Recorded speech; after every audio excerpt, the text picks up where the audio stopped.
श्री कर्मयोग विद्या संकुल हबुकवड द्वारा आ लॉकडाउन समये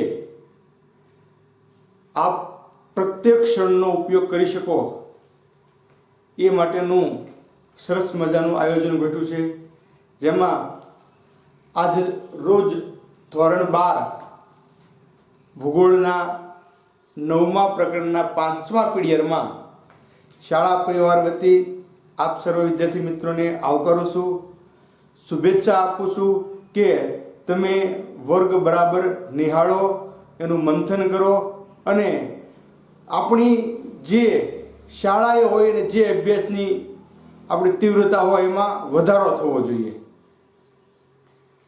કેમ કે અત્યારે આપણી પાસે ઘણો બધો સમય છે જેનો આપણે સદુપયોગ કરી અને વધુમાં વધુ અભ્યાસ કરી શકીએ. તો આપણે ભૂગોળમાં વાત કરીએ છીએ કુદરતી સંસાધન, કે પૃથ્વી પર રહેલા પદાર્થનો માણસે પોતાના જ વિકાસ માટે ઉપયોગ કર્યો, આ બધું સંસાધન. હવે એની ઘણી બધી વાત આપણે જોઈ ગયા છીએ. છેલ્લે આપણે ગઈકાલે ખનિજ સંસાધન વિશેની વાત કરી અને ત્યાર પછીનો પોઈન્ટ કોઈ હોય તો સાગરીય સંસાધન. જો આપણે અત્યાર સુધીમાં આ 100 સંસાધન છે: જળ સંસાધન, ભૂમિ સંસાધન, ખનિજ સંસાધન અને સાગરીય જળ સંસાધન અથવા સાગરીય સંસાધન. તો માણસના જીવનમાં સીધી કે આડકતરી રીતે સમુદ્રનું ઘણું બધું યોગદાન રહેલું છે. જો નાની નાની બાબત જોવા જઈએ તો ડાયરેક્ટ અથવા ઇનડાયરેક્ટ, પ્રત્યક્ષ કે પરોક્ષ, સીધી રીતે કે આડકતરી રીતે સમુદ્રનું ઘણું બધું મહત્વ રહેલું છે. આપણે જોઈશું ત્યારે ખ્યાલ છે કે આ વાત સાચી છે. તો પહેલો જ પોઈન્ટ જોઈ શકીએ આપણે,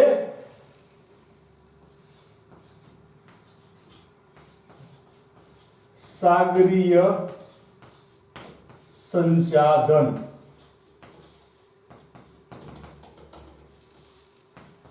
માનવીના જીવનમાં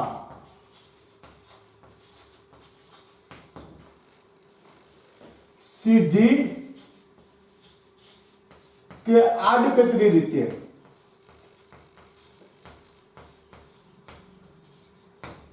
રીતે સમુદ્રનું ઘણું મહત્વ, ખૂબ મહત્વ.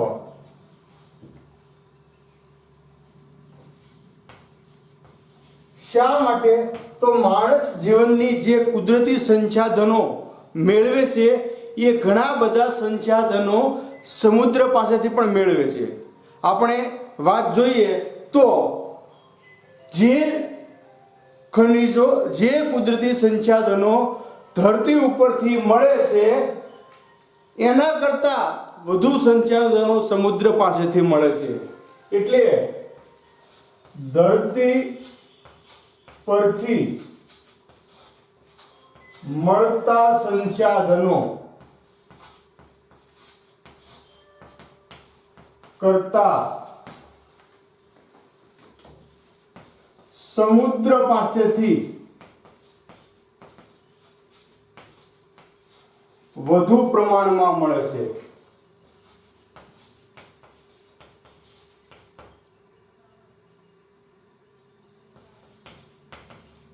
સંસાધન મળતા રહેલા છે. આપણને જરૂર માટેના જે સંસાધનો ધરતી ઉપરથી મળે છે એના કરતા વિશેષ સંસાધનો આપણને સમુદ્ર પાસેથી મળે છે.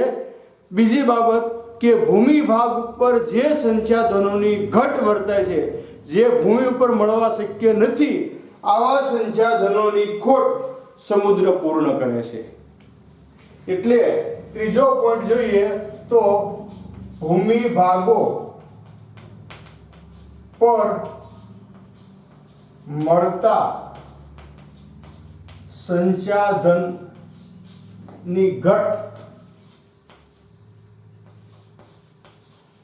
સમુદ્ર પૂર્ણ કરે છે. આ ત્રણ બાબતમાં આપણને સાગરી સંસાધનોનું મહત્વ સમજાય છે કે એક તો સીધી કે આડકતરી રીતે આપણને ઘણું બધું સામુદ્રિક સંસાધનનું મહત્વ રહેલું છે. બીજી બાબત કે જે સંસાધનો આપણને પૃથ્વી ઉપરથી એટલે કે ધરતી ઉપરથી મળે છે એના કરતાં વધુ સંસાધનો આપણને સમુદ્ર પાસેથી મળે છે.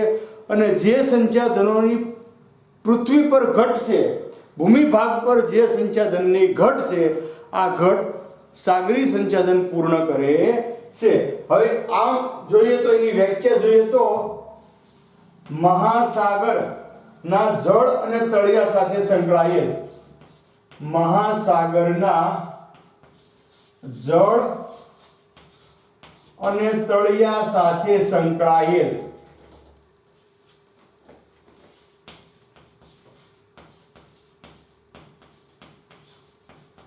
જો જળ અને તળિયું એટલે પાણીમાં જે સંસાધનો છે તે અને સમુદ્રના તળિયે એના પેટાળમાં, જો સમુદ્ર ખૂબ ઊંડો છે, આપણે તો ખાલી કાંઠે ગયા હોઈએ એટલે આપણને લાગે, એટલે એના પેટાળમાં જળ અને તળિયા સાથે સંકળાયેલ જૈવિક અને અજૈવિક સંસાધનો, સમુદ્રના જળ એટલે મહાસાગરના જળ અને તળિયા સાથે સંકળાયેલ જૈવિક અને અજૈવિક સંસાધનોને સાગરીય સંસાધનો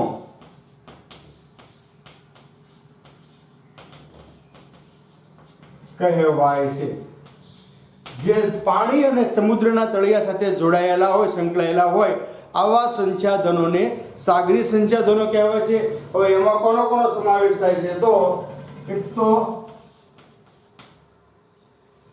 સાગરીય સંસાધનમાં સાગરીય જળ, એક તો પાણી હોય, ત્યાર પછી જળમાં રહેલા પ્રાણીઓ,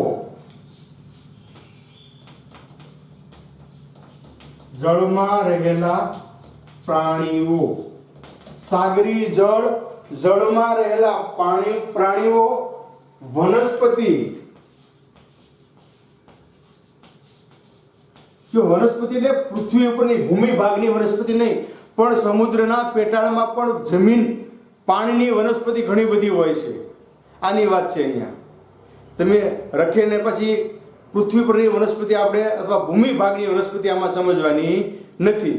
સાગરી સંસાધનમાં સાગરીય જળ એટલે સમુદ્રનું પાણી, જળમાં રહેલા પ્રાણીઓ, જળમાં જે પ્રાણીઓ રહે છે તે પ્રાણીઓ, જળમાં રહેલી વનસ્પતિ, નિક્ષેપ,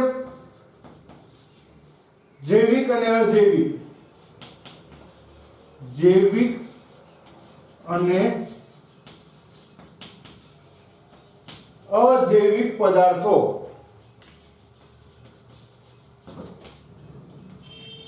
ઉપરાંત જો હવે પછીના જે છે આમ થોડાક આપણે સમજવામાં સ્પષ્ટ થવું પડશે. આ તો બધું જોઈ લીધું આપણે. હવે પછીના જે ત્રણ એવા છે જે નથી, એ બંને જુદા રહે આપણા માટે. તો હવે પછીના જે છે ઉપરાંત તરંગ ઉર્જા, તરંગ ઉર્જા, સમુદ્રના પાણીમાં જે તરંગ મોજા થાય છે એમાંથી જે ઉર્જા મળે છે આ પણ એક સાગરીય સંસાધન તરીકે ઓળખવામાં આવે છે.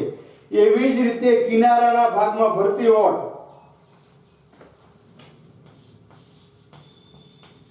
ભરતી ઓટ ઉર્જા, જ્યાં દરિયાકાંઠાનો કિનારો હોય, અખાતો હોય, ત્યાં સમુદ્રના પાણીમાં ભરતી ને ઓટ આવતા હોય, એટલે એ ભરતી ઓટની જે ઉર્જા છે, ઉર્જાનો સમાવેશ થાય છે.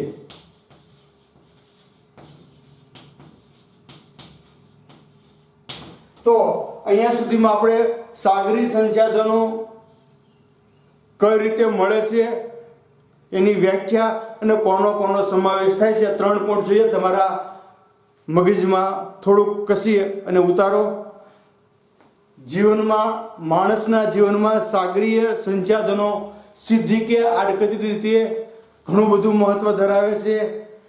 જે સંસાધનો આપણને પૃથ્વી એટલે કે ધરતી પરથી મળે છે એના કરતાં વિશેષ વધારે સંસાધનો આપણને સમુદ્ર પાસેથી મળે છે.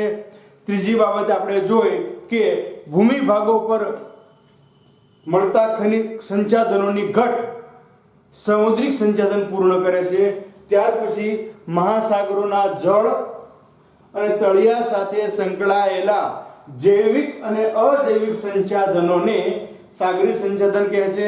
સાગરી સંસાધનમાં સાગરીય જળમાં રહેલા પ્રાણીઓ, વનસ્પતિ, નિક્ષેપ, જૈવિક અને અજૈવિક પદાર્થો ઉપરાંત તરંગ ઉર્જા અને ભરતી ઓટ ઉર્જાનો સમાવેશ થાય છે.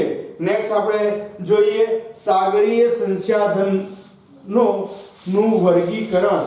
જુદા જુદા 3 વિભાગમાં વહેંચવામાં આવે છે ને સાગરીય સંસાધન છે જેને આપણે જુદા જુદા 3 ભાગમાં વહેંચી શકીએ છીએ અથવા ટેક્સ્ટ પ્રમાણે 3 ભાગમાં વહેંચવામાં આવે છે.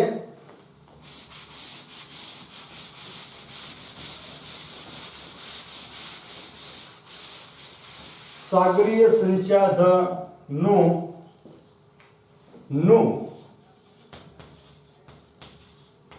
વર્ગીકરણ તો મુખ્યત્વે 3 ભાગમાં થાય છે.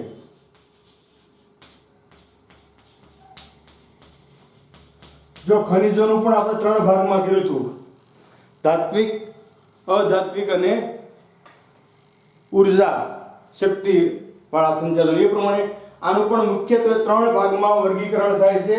પહેલું સાગરીય જૈવિક સંસાધનો.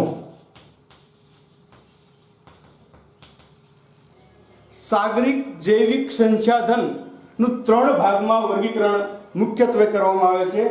જે પૈકીનો પ્રથમ પ્રકાર એટલે સાગરિક જૈવિક સંસાધનો.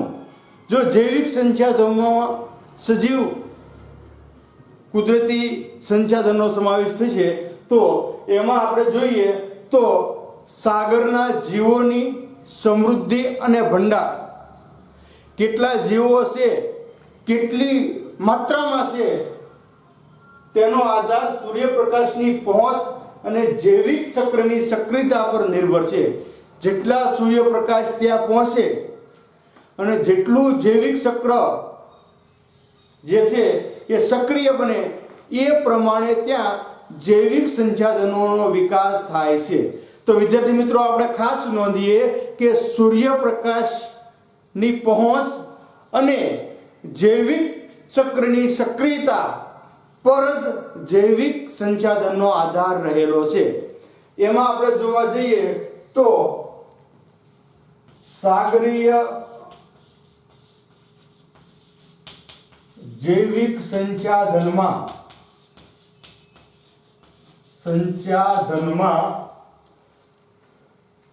પ્લેન્કટન,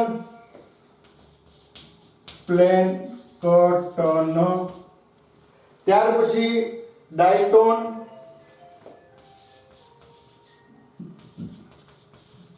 સાગરીય ઘાસ,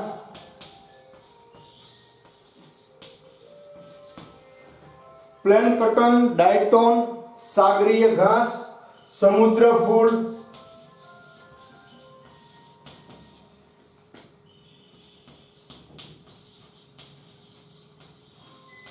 વિવિધ પ્રકારની માછલી, વહેલથી શરૂ કરીએ અને નાની માછલી સુધીની તમામ માછલી, વિવિધ પ્રકારની માછલીઓ, ઝીંગા, પરવાળા, ગોકળગાય,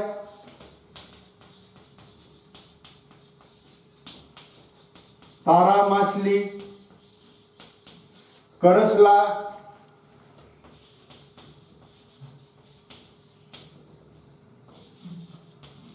અને વિવિધ પ્રકારના સીપ.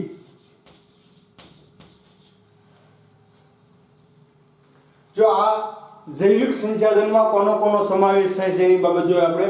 પહેલી જ વાત કરી કે સૂર્યપ્રકાશની પહોંચ અને જૈવિક ચક્રની સક્રિયતા પર સાગરી જીવોની સમૃદ્ધિ અને ભંડાર નિર્ભર છે. સાગરી જૈવિક સંસાધનમાં પ્લેન્કટન, ડાયટોન, સાગરી ઘાસ, સમુદ્ર ફૂલ, વિવિધ પ્રકારની માછલીઓ, ઝીંગા, પરવાળા, કરચલા, તારા માછલી અને વિવિધ સીપ. આપણે સમુદ્ર કિનારે ગયા હોય તો આ પૈકી આપણને 2-3 વસ્તુ જોવા મળશે. જે જોવા મળતી હોય એમાં એક સીપ, કરચલા, માછલીઓ, ગોકળગાય, આ બધું આપણે જોઈ શકીએ છીએ. અમુક સજીવો જે છે સમુદ્રની સપાટીના તળિયે હોય એટલે આપણે જોઈ શકતા નથી. આ હતી સાગરી જૈવિક સંસાધનો. હવે સાગરીય ખનિજ સંસાધનો. પહેલા જૈવિક સંસાધનની વાત કર્યા પછી સાગરીય ખનિજ સંસાધનો.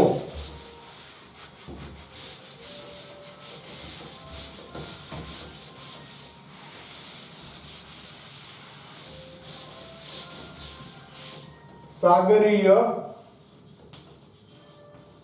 ખનિજ સંસાધનો. તો અહીંયા આપણે જોઈએ સાગરીય જળમાંથી અથવા એના તળિયેથી આપણને વિવિધ ધાત્વિક અને અધાત્વિક, ધાતુમય અને અધાતુમય ખનિજો મળી આવે છે. તો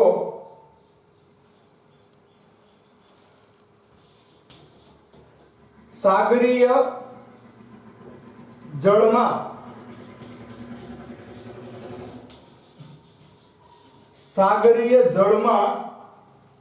જુદા જુદા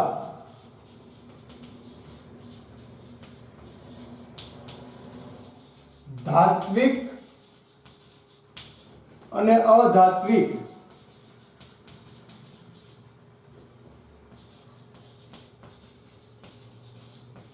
ખનિજો મળી આવે છે. સોરી વિદ્યાર્થી મિત્રો, આપણે સાગરના જળની વાત, કળિયાની વાત હવે પછી લઈશું પાછા. કે સાગરનું જે પાણી છે, જળ છે, એમાંથી પણ આપણને ઘણા બધા ધાત્વિક અને અધાત્વિક ખનિજો મળી આવે છે. એવી જ રીતે સમુદ્રના પાણીમાં અને તેના તળિયે, આ બંને જગ્યાએ આવશે. સાગરી જળમાં, સમુદ્રના પાણીમાં અને તેના તળિયે મૂલ્યવાન, સમુદ્રના પાણીમાં અને સમુદ્રના તળિયે મૂલ્યવાન રસાયણો અને ખનિજોનો વિપુલ પ્રમાણમાં જથ્થો છે. મૂલ્યવાન રસાયણો અને ખનિજોનો વિપુલ જથ્થો રહેલો છે. સાગરના જળમાં ધાત્વિક અધાત્વિક ખનિજો છે. એવી જ રીતે એના પાણીમાં અને તેના તળિયે પણ ઘણા બધા રસાયણો અને ખનિજોનો વિપુલ પ્રમાણમાં જથ્થો રહેલો છે. સાગર જળમાં ઓગળેલ, હવે જો પહેલા જળની વાત કરીએ, સાગર જળમાં ઓગળેલ, એક તો આપણે બધા વાપરીએ છીએ મીઠું, બીજું બોરોન, બ્રોમિન, સાગર જળમાં ઓગળેલ મીઠું. જો મીઠું દરિયા કિનારે પાણીમાંથી જ બનાવવામાં આવે છે, ખારા પાણીમાંથી, એટલે એ સાગર જળમાં ઓગળેલું હોય છે. એટલે મીઠું, બ્રોમિન, મેગ્નેશિયમ,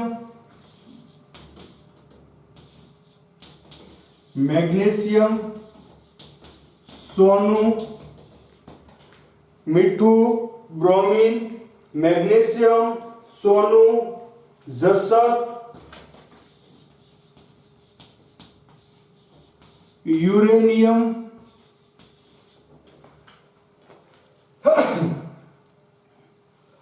થોરિયમ, વગેરે. જો આ બધું પાણીમાં દ્રાવ્ય હોય છે, પાણીમાં ઓગળેલું હોય અને એને શુદ્ધ કરીને મેળવવામાં આવે છે. ત્યાર પછી તળિયે આપણે જોઈએ તો સમુદ્રના તળિયે રહેલ ખનિજોમાં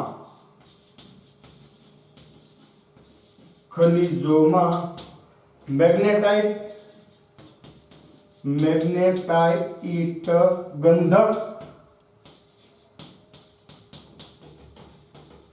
હીરા,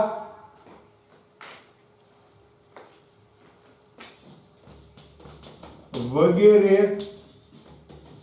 ખનિજો નિરપેક્ષ સ્વરૂપે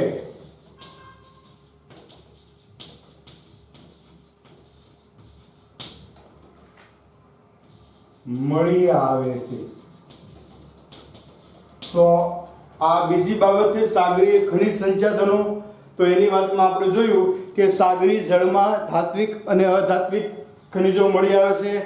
સમુદ્રના જળમાંથી અને તળિયેથી વિપુલ પ્રમાણમાં મૂલ્યવાન રસાયણો અને ખનિજો મળી આવે છે. સાગરના જળમાં ઓગળેલા મીઠું, બ્રોમિન, મેગ્નેશિયમ, સોનું, જસત, યુરેનિયમ અને થોરિયમ જેવા ખનિજો મળી આવે છે. અને સમુદ્રના તળિયે રહેલા ખનિજોમાંથી આપણે મેગ્નેટાઇટ, ગંધક અને હીરા જેવા નિરપેક્ષ ખનિજો મળી આવે છે. ત્યાર પછી આ બે બાબત આપણે જોઈ કે ભાઈ ખનિજો બે પ્રકારે સાગરી સંસાધનમાં રહેલા છે, જૈવિક સંસાધન અને ખનિજ સંસાધન. ત્યાર પછી ઉર્જા સંસાધન, ત્રીજી બાબત.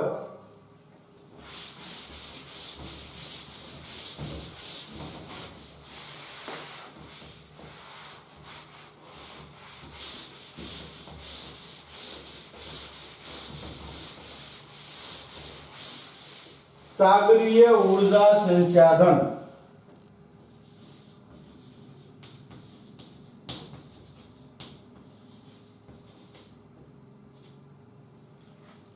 તો ઉર્જા સંસાધનના પાસા બે પ્રકાર છે. તો એનો પહેલો પ્રકાર તમે જુઓ તો પરંપરાગત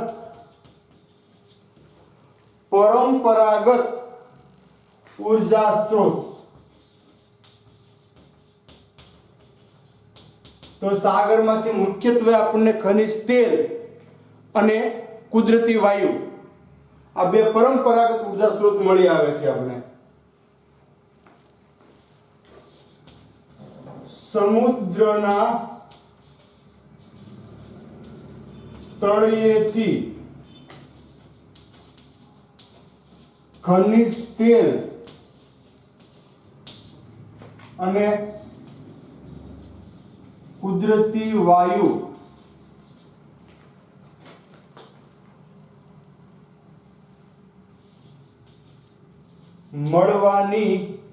મળવાની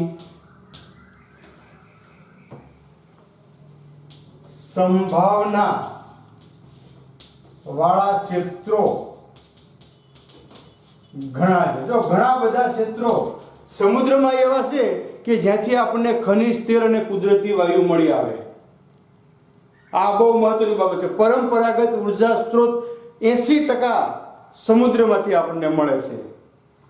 અને એટલા માટે ખનિજ તેલને શુદ્ધ કરવાની રિફાઇનરી જે છે દરિયાકાંઠે હોય. દરિયામાંથી લાવવામાં પરિવહનનો ખર્ચ નડે નહીં. સમુદ્રના તળિયેથી ખનિજ તેલ અને કુદરતી વાયુ મળવાની સંભાવના વાળા ક્ષેત્રો ઘણા છે. આમ જોવા જઈએ તો વિશ્વમાં મેક્સિકો અખાત, નોર્વે, નોર્થ સી,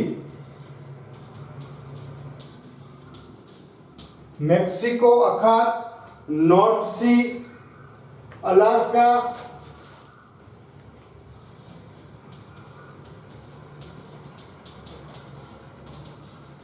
મેક્સિકો શહેર પોતે સિટી, ઓસ્ટ્રેલિયા,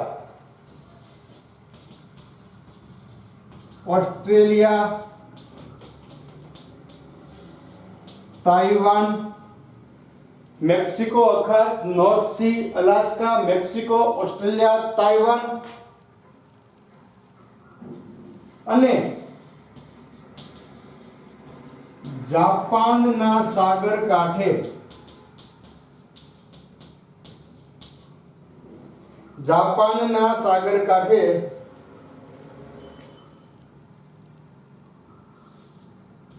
પરંપરાગત ઉર્જા મેળવવામાં આવે છે. પરંપરાગત ઉર્જા એટલે ખનિજ તેલ અને કુદરતી વાયુ મેળવવામાં આવે છે. ભારતમાં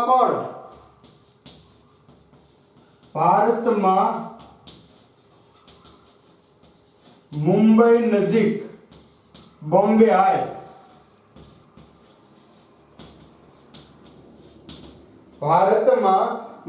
નજીક બોમ્બે હાઈ ખાતે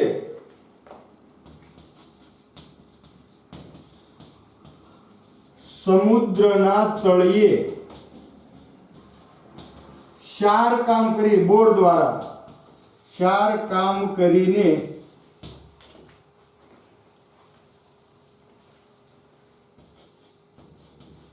ખનિજ તેલ અને કુદરતી વાયુ મેળવવામાં આવે છે. જો આ ખાલી જગ્યા મને યાદ રાખવું કે ભારતમાં ક્યાં મળે છે વાયુ મેળવવામાં આવે છે.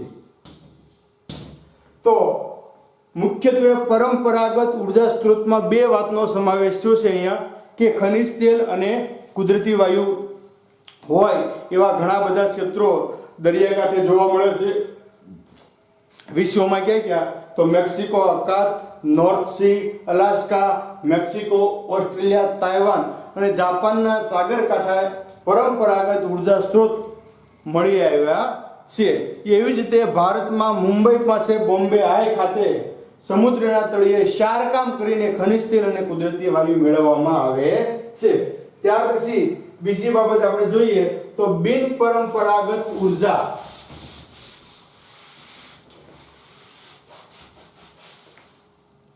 બીજી બાબત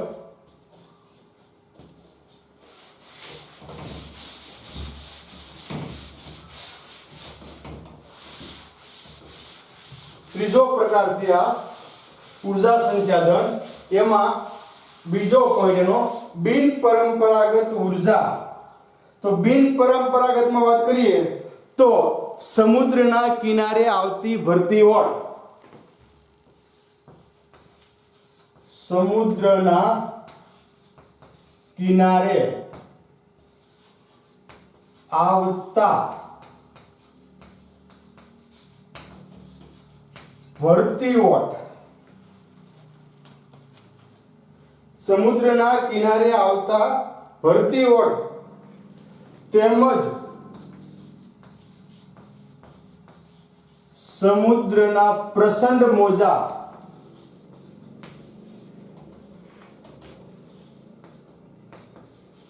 એટલે કે તરંગો. સમુદ્રના કિનારે આવતી ભરતી ઓટ તેમજ સમુદ્રના પ્રચંડ મોજા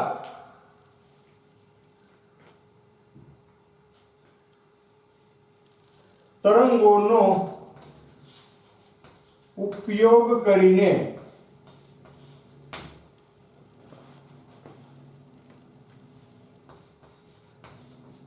ભરતી ઉર્જા એટલે કે બિન પરંપરાગત ઉર્જા મેળવવામાં આવે છે. સમુદ્રના કિનારે આવતા ભરતી ઓળ તેમજ સમુદ્રના પ્રચંડ મોજા તરંગોનો ઉપયોગ કરી અને બિન પરંપરાગત ઉર્જા મેળવવામાં આવે છે. તો ક્યાં જોઈ શકીએ છીએ તો કેનેડામાં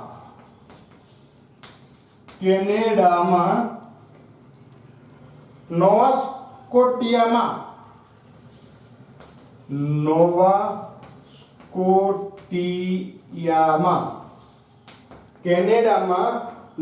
સ્કોટિયામાં ઠંડી ની ખાડીમાં ફંડીની ખાડીમાં લગભગ 1.5 મીટર ના મોજા ઉછળે છે.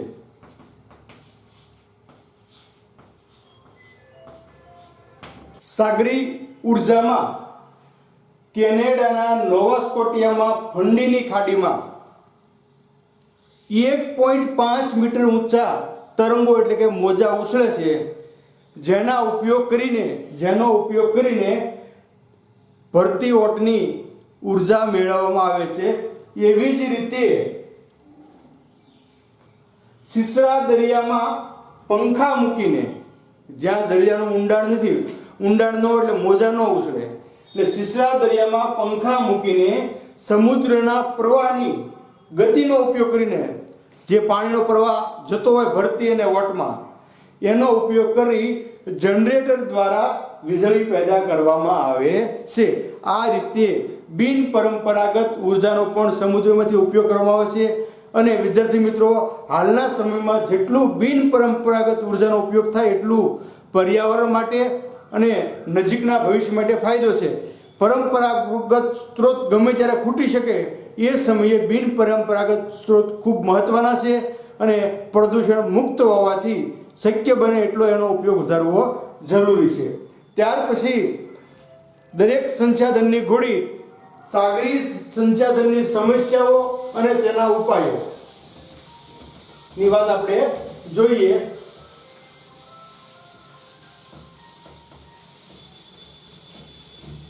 તો સાગરીય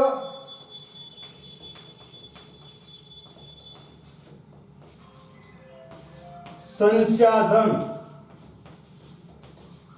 ની સમસ્યાઓ. સાગરી સંસાધનની સમસ્યાઓ. તો આપણે પહેલા વાત કરીએ કે સાગરમાંથી આપણને અપાર સંસાધનો નો ઉપયોગ માનવીએ પોતાના માટે કર્યો છે. સાગરમાંથી અપાર સંસાધનોનો ઉપયોગ માનવીએ કર્યો છે અને આ ઉપયોગ જ્યારે વધુ પડતો થાય ત્યારે સમસ્યા આવે. તમે લિમિટ, આપણે કહીએ ભાઈ તમે લિમિટ માર્યો, જ્યાં સુધી તમે તમારી યોગ્યતા ગુમાવતા નથી ત્યાં સુધી બીજી વ્યક્તિને કોઈ નુકસાન થતું નથી. પણ જ્યારે માણસ પોતાના કદ કરતાં આગળ વધે એટલે સાગરી સંસાધનનો આપણે વિપુલ પ્રમાણમાં ઉપયોગ કર્યો છે. પરંતુ ટેકનોલોજીના કારણે અનિયંત્રિત મત્સ્યન પ્રવૃત્તિ નિયંત્રણ બાદ, જેના કારણે આજે સમુદ્રી જળમાં માછલીઓની સંખ્યા ઘટી રહી છે. કેમ કે જેટલી માછલી નવી ઉત્પન્ન ન થાય એના કરતાં મત્સ્યન પ્રવૃત્તિ વધારે કરવામાં આવે ટેકનોલોજીના કારણે. પહેલાંના સમયમાં માછીમારી લોકો જાળ નાખીને મચ્છી પકડતા, તો એમાં કેટલી આવી શકે. પણ આજે અદ્યતન ટેકનોલોજીના કારણે આખી બોટનું સંચાલન થતું હોય એટલે વધુમાં વધુ માછલી થોડા સમયમાં પકડાય છે, જેના કારણે નવી પ્રજાતિ એની ઉત્પન્ન થતી નથી. તો જોઈએ આપણે અદ્યતન ટેકનોલોજી ના કારણે અનિયંત્રિત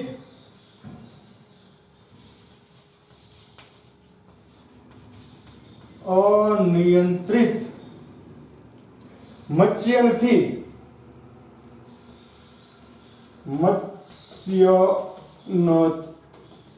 પ્રવૃત્તિથી આ સંપત્તિ ઘટી છે. આ સંપત્તિ એટલે મત્સ્યન સંપત્તિ ઘટી છે. અનિયંત્રિત મત્સ્યન પ્રવૃત્તિથી મત્સ્યન સંપત્તિ અથવા મત્સ્ય સંપત્તિ ઘટી છે. સાગરીય પારિસ્થિતિક તંત્ર પર માઠી અસર થઈ છે. સાગરીય પારિસ્થિતિક તંત્ર પર માઠી અસર થઈ છે આના કારણે. અને આમ જોવા જઈએ તો કેનેડાના જે કેનેડાનો મધ્યનો વિસ્તાર છે, કેનેડાના ન્યૂફાઉન્ડલેન્ડ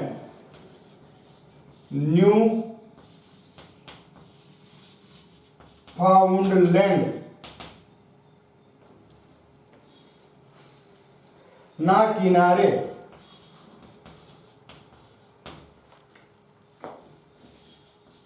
મત્સ્ય ક્ષેત્રોમાં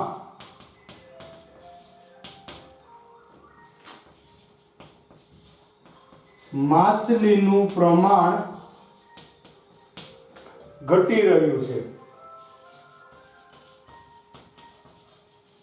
કેનેડાના ન્યૂફાઉન્ડલેન્ડના કિનારે જે મત્સ્યના ક્ષેત્રો છે એમાં આજે માછલી જે એના ટેકનોલોજીના પ્રમાણમાં ઓછી પકડાય છે, કેમ કે એટલી બધી માછલી છે જ નહીં, એટલે મત્સ્ય સંપત્તિ ઘટી રહી છે. બીજી બાબત, ખંડીય સાજલીઓના પ્રદેશ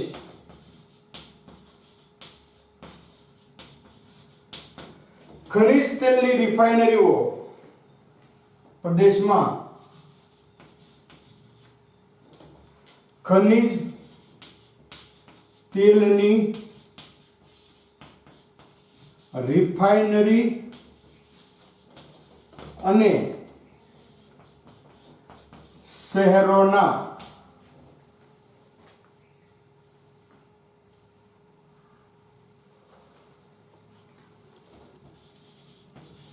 દૂષિત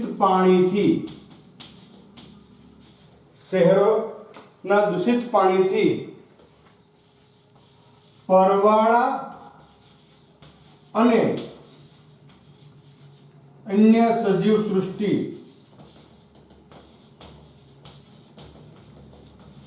નાશ પામી છે. જો ખનિજ તેલનું જે દૂષિત પાણી આવ્યું એના કારણે પરવાળા અને શહેરોના દૂષિત પાણીના કારણે અન્ય સજીવ સૃષ્ટિનો નાશ થયો છે. તો આ રીતે આપણે જોઈ શકીએ કે સાગરી સંસાધનની સમસ્યાઓ ઓછી છે, તો એને હલ કરવાના ઉપાય પણ ઓછા આવશે. તો એમાં મુખ્યત્વે એક તો કે મત્સ્ય પ્રવૃત્તિ જે છે નિયંત્રિત કરવી જોઈએ. બીજી બાબત કે જૈવ વૈવિધ્યને વિસ્તારવા